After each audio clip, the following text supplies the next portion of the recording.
up in front of people and speaking, especially with a microphone. Grandma Marshall was one of the first people to help me overcome my fear. She was always pushing me to give conservation speeches. And I remember one year, my topic was bats. I think Grandma, being the excellent school teacher that she was, practically wrote my speech for me. She showed me the proper way to outline and organize. She corrected my grammar. She listened repetitively as I practiced.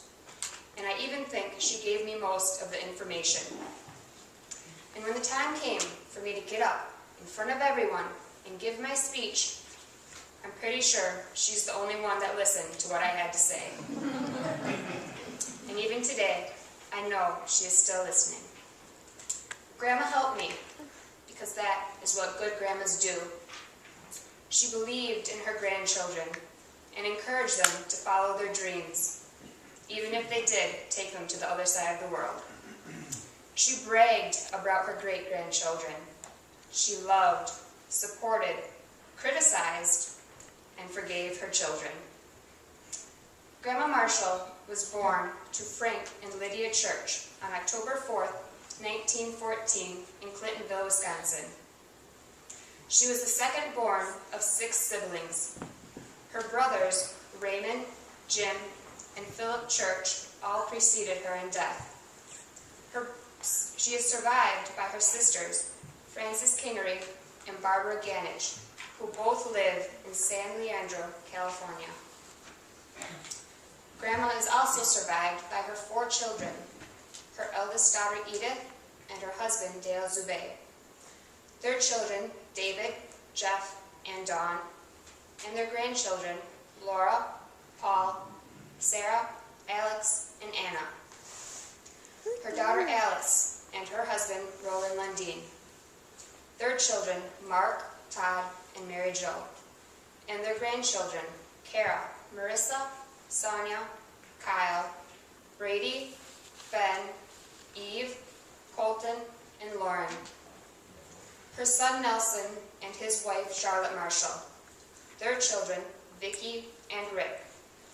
And their grandchildren, Jacob, Ricky, Samantha, and Amber. And her youngest daughter, Allegra Jane, and her husband, Mike Pruitt. Their children, Jason, and myself, Alyssa, and their grandchildren, Augusta and Camilla. For a total of 4 children, 10 grandchildren, and 20 great-grandchildren. Grandma Marshall began her schooling in Crandon as a first grader. She graduated from high school in 1932 and attended Oshkosh State University for 2 years and received a diploma that certified her to become a teacher. And later on, after years of teaching, attending summer school, and taking extension classes, she received her bachelor's degree. Her teaching career began at the Wolf River School, but she soon took a leave from teaching to start and raise her family. She married Grandpa in 1935, and they had 4 children. At first, they lived with Grandpa Francis's parents. Grandma Joyce once wrote to me that she thought Essie was a good mother-in-law. Essie helped with Edith and took care of Grandma Joyce while she was sick. Better care of her than Grandpa Francis did at the time anyways. He just tried to feed her liver and onion sandwiches.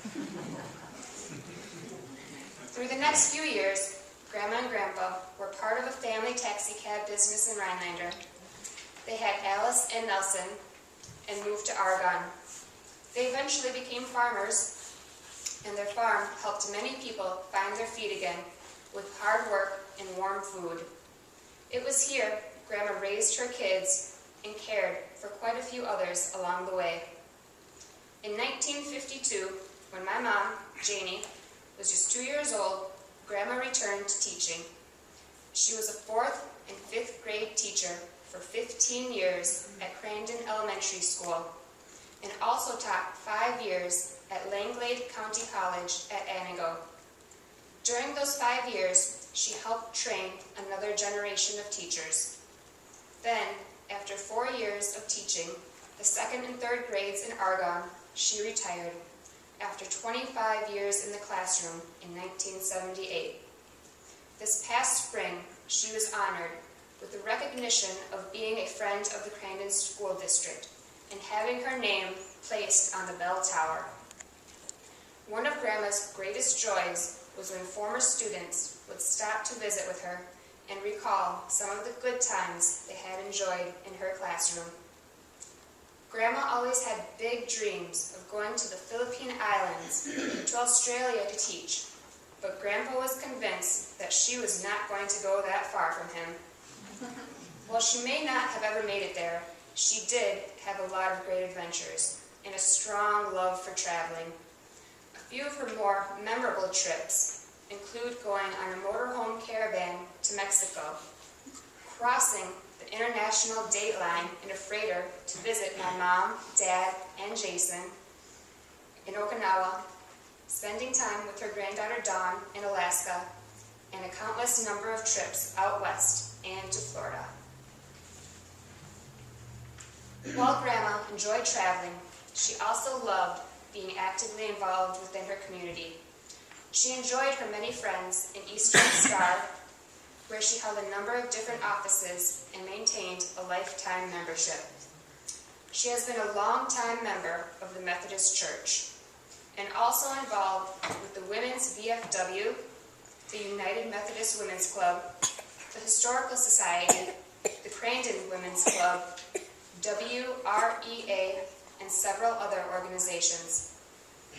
As busy as Grandma was, she was always dedicated to and found time for her family. One of her last comments was about how pleased she was to have been able to hold and rock every one of us in her rocking chair. In return, her family will always remember her unconditional love, the strong spirit she possessed, and the inviting home she and Grandpa provided for us all. Grandma had memories that lasted a lifetime. Memories of her family and friends together.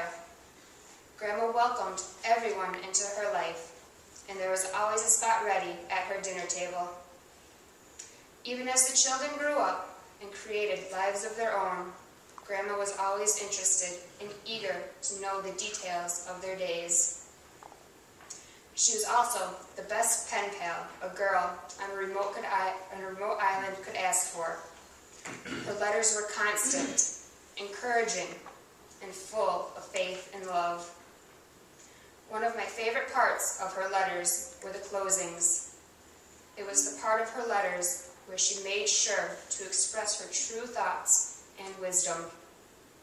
And in my closing, there is some of her closing advice I would like to share with you, with hopes that you too can take her advice and follow in her example. She said, "Love, hugs, and kisses.